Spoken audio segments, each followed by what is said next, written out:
The health savings accounts are dramatically cheaper than their PPO or copay counterparts.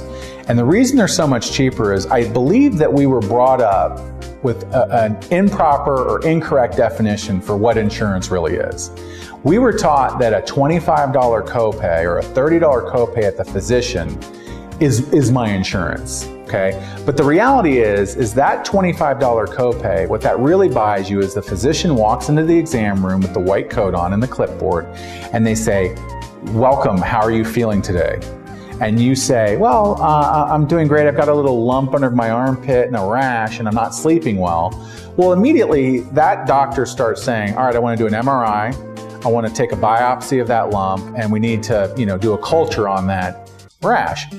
Your copay doesn't pay for any of those. All of those services are subject to deductible and coinsurance. So when whatever you've discussed with your physician leaves the exam room, it's subject to your deductible and coinsurance. X-rays, not covered by your copay. MRIs, cultures, these things are all going to be subject to deductible and coinsurance. And as we learned earlier, your deductible is the amount you're going to pay before your insurance does anything. And the coinsurance, the 80-20, is where they'll pay 80 and you still have to pay 20.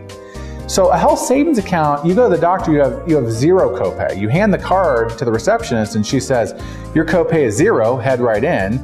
The same conversation, "Well, I have a lump and I have a rash," and you say, "Okay." The doctor says, "Tell you what, I'm going to go ahead and do an MRI and a CAT scan." You're subject to your deductible on the PPO plan and the health savings account plan. The copay really only buys you the brief introduction to your physician. And so at the end of the day, what you want is you want the total out-of-pocket risk to be lower, because once they start doing the testing and the work and the treatment to get you well, you want to stop the bleeding as quickly as you can. And a health savings account does that quicker than its PPO counterpart. And the irony is that it's cheaper per month and it has lower out-of-pocket risk. You would think that if you have lower out-of-pocket risk, you would pay more for that. I personally would be happy to pay a little bit more for less risk.